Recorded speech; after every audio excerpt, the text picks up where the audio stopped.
Thank you for inviting me to speak here alongside some really, really proper people. I don't know if I'm really a proper person. I'm not really sure I should be here. But as a way of appreciation, I am going to do what I do best today, which is rant. So I've prepared a brilliant rant for you, and I hope you enjoy it. So technology companies are absolutely in love with the idea of disruption, of turning things on their head. It's kind of the new, you're always told, think outside the box. This is the new think outside the box, disrupt things, subvert everything. It's kind of like the new sexy thing. But have they taken this too far? And are they actually currently subverting the whole very idea of the word good? First of all, what do we mean by good? Well, by good, I mean social good. I don't mean good at what you do, or you've been a good girl today. And I wonder who in this room interpreted good in the same way that I meant it. And I wonder this because of my day job. So I work in an organisation called Reason Digital. And our slogan, until very recently, has been do a little good with digital. But unfortunately, and this worked really well for 8 years. It did what it said on the tin. And what the tin is, what we mean by good, is that we work with other pro-social organisations that are doing good in the technology world, good in the social good sense. So we're making apps that help keep sex workers safe, or we're working on apps that help men talk more about their mental health. We might be working with corporate social responsibility departments to help them increase the amount of social good that an organisation is doing. That's what we mean by a little good. And until a few years ago, that was fine. But more recently, people have been questioning that terminology. They don't seem to kind of get good in the same way that they used to. Are we using the right kind of words to describe ourselves anymore? We're not sure. And it's interesting to me, why? Why has this changed? What's different? So the first thing I do, like any good researcher, was trying to define the problem. So I literally went and looked up the definition of good. And the weird thing I found was 50 different definitions of what good meant. 50. All slightly different. So I think we can already see that the concept of good, the whole idea of good, is a complicated notion.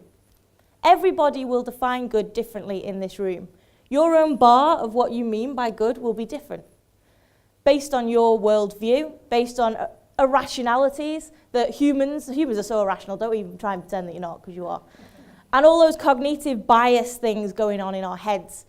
So how can we kind of look at this? Well, I'm going to kind of just talk about my personal view of good. I know Jackie's still here, so this is one. This is my my bike. One of 3. She's lovely. I shouldn't have favourites, but and I think that riding my bike everywhere instead of having a car is a good thing for me to do. I think that not eating meat. Hey, vegetarian cyclists. I think not eating meat is a really good thing to do. For some strange reason, this is one of 4 cats I have living in my house. I think that's a good thing to do. I say cats, I mean fluffy idiots that just happen to walk around my house tripping me up, eating all my stuff. Because they have nowhere else to live. I see a cat with no home and I just can't help it. I think that's a good thing to do, right? That's what I tell myself anyway. Really, I just collect cats. Maybe collecting things is what I think. I don't know. I also really, really value the idea that I can question things against my values. I can question the government when I think it's not doing the right thing. That's a really, really, really important thing to me. I even helped run a small political party. That's how far I really believed in those values. Society is important to me. Environment is important to me. Looking after fluffy creatures is important to me. And this is my framing of good. This is why I think I'm good doing these things. But then if we think of another person, let's just make an imaginary person up. And this person's values revolve around a stable government. They really believe in our government. They think that the government's doing good things. And they believe in the laws that government sets in place. Why wouldn't they believe that, right? That's their level of good. So for me to go around challenging that, they don't think I'm being very good. And when I'm riding my bike round at maybe half a mile an hour around the city centre, blocking up the traffic, they might be one of the guys sat in the traffic thinking, oh, you are blocking me. And they don't think I'm good. In fact, they might actually think I'm being a bit of a dick. also protests, if anybody reads the news, as safe and happy and peaceful that your protest might be, you very well might just get put in jail. And if I get put in jail for doing a protest, surely being in jail is the very epitome of not being good. Yet I've been put in jail for doing something that I believe is good. So it's complicated, right? But also, not only is it complicated for each individual, we've got to kind of look at our framing in culture. And we're currently in kind of a neoliberalist era, and everything's about profit. Good equals profit, good equals the ability to make profit, and good equals the ability to consume stuff. That's our general world framing at the minute. We need to take that into account as well. At Reason Digital, we know all too well that good is complicated. We deal in good. Our whole business is about good. So we have projects knocking on our door every day, and we have to decide whether to take that project on or not. We don't have any real set framework in which to do this with. We just run it by our company values, and you know what? A lot of it's gut feel as well. But you can simplify it. I'm going to take you through that. But first, I want to share with you two things that we do run it by. Will this project make rich people richer? If that's a yes, then what's the point? Loads of other people are already doing that. And we would really, really love to piss off the Daily Mail. But we can simplify this. So I'm going to just do a little exercise in the room now on how we can all come to some sort of middle ground of what we believe good is. So I'm going to run through a load of organisations. Imagine you're Reason Digital. I know you don't know our visions or values. It doesn't matter. You know that we work with people who do good. So are these organisations good or bad? Good. Yeah, I like this. This works. Good hospice? Yay, good, yay. Boo, gambling, boo, no, we don't like these. I don't think anybody in the room would say that they like cruelty to children, right? So, yeah. Nestle, boo, yeah, if you know what they've been up to. Naughty, naughty. Enron, boo, baddies, these are the bad guys. Turing Pharmaceuticals. Don't know if anybody knows who this guy is, but he's a right twit. So we all have the same thoughts then, basically, on what was good and bad in this room. So we've come to kind of like this middle ground of what we know good is. So we've defined good now for the purposes of this talk. So I want to move on to the first bit that I really want to talk about today. So we're moving into, well, a lot of people think that we're moving into this kind of post-capitalist era. And I, for one, kind of agree with that based on my experiences. So I've worked in the tech industry for 10 years now, and I've seen more and more organisations setting up that really want to do some social good. And that's really encouraging. I've also lectured for 5 years, and every year there's more and more students interested in the ethics behind what they're doing.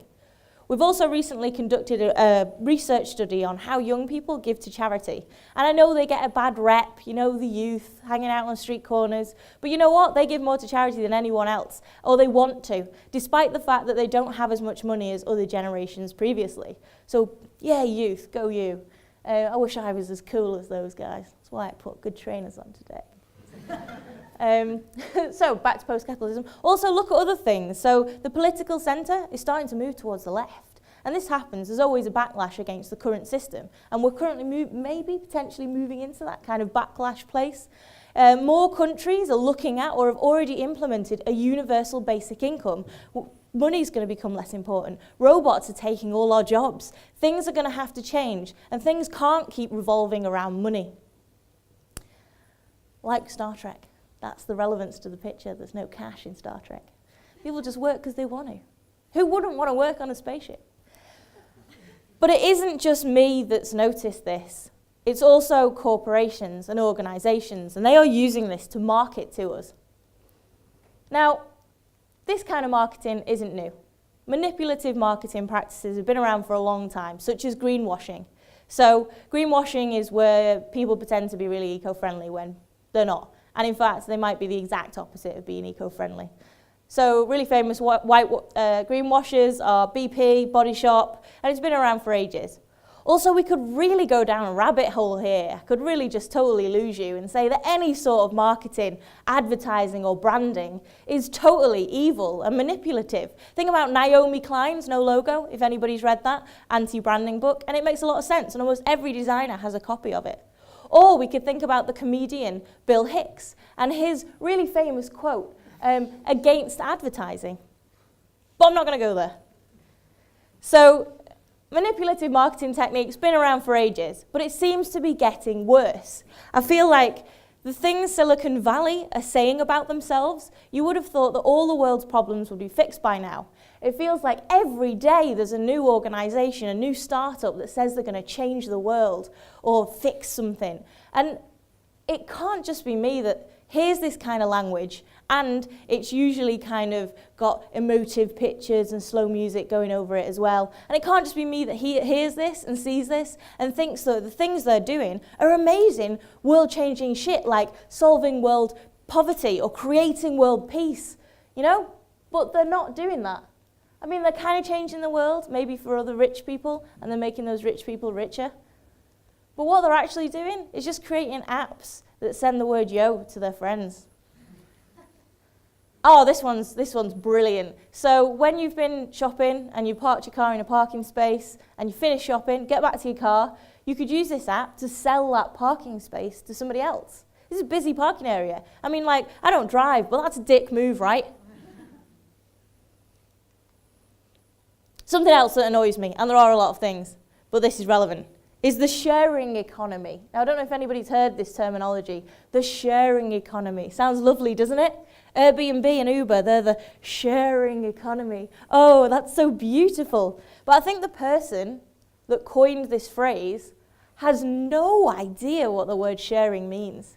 When you get an Airbnb, you don't share somebody's house, you pay for it. That's not really sharing. That's like getting a chocolate bar, giving half to your mate, they eat it, and then saying, you owe me £1. That's selling half a chocolate bar. So, sharing economy really annoys me.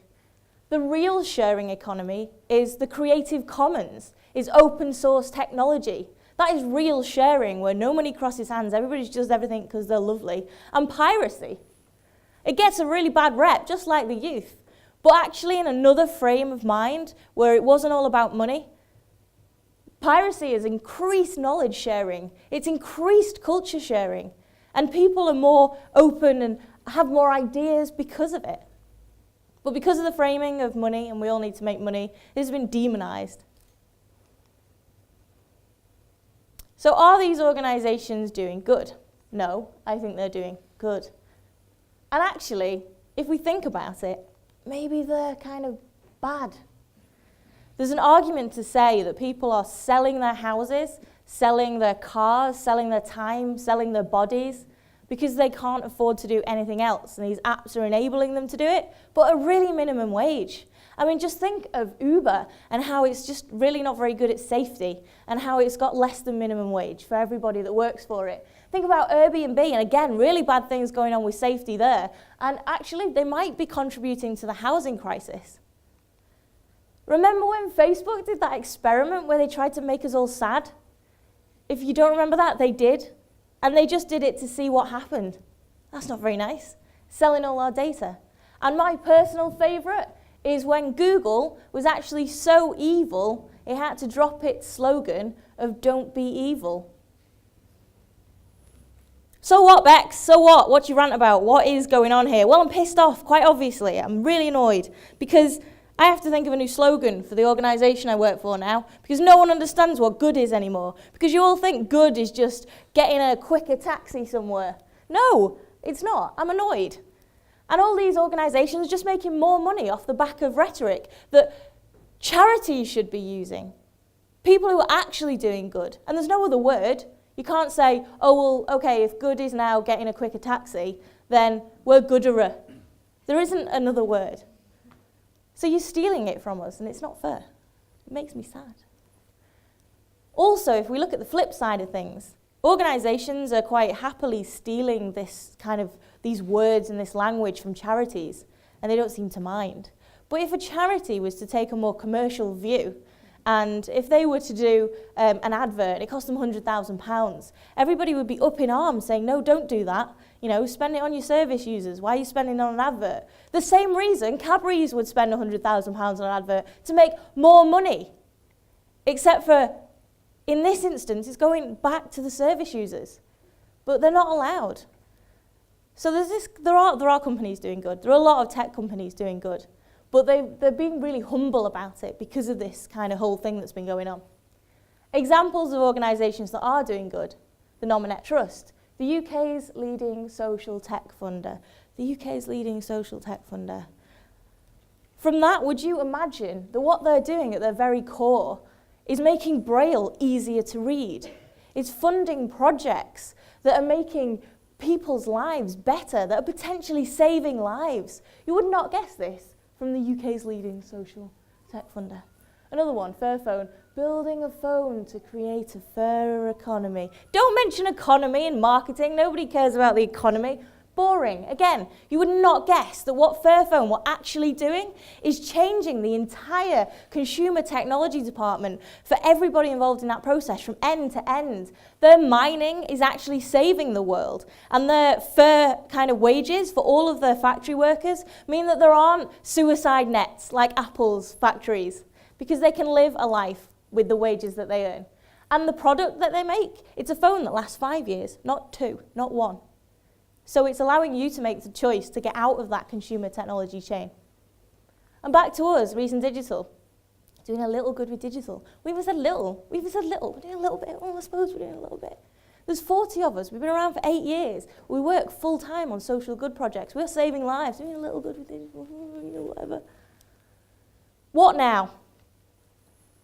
Well, the cynical Bex, which maybe you might have noticed is my predominant personality, the cynical Bex really worries that we're talking about doing good all the time and changing the world, and people are going to get really, really dumbed down by these words. They're not going to it's not going to have the impact it used to. Charities are going to really struggle to market themselves, and I'm really worried. I'm really, really worried about what's going on. I've had conversations where people don't understand the whole concept of doing good. But the positive Bex really hopes that the reasons for all of this is because we're changing as a society and we're becoming more conscientious, and they have to market to us in this way because this is how we want to be marketed to. Maybe it's the start of real change.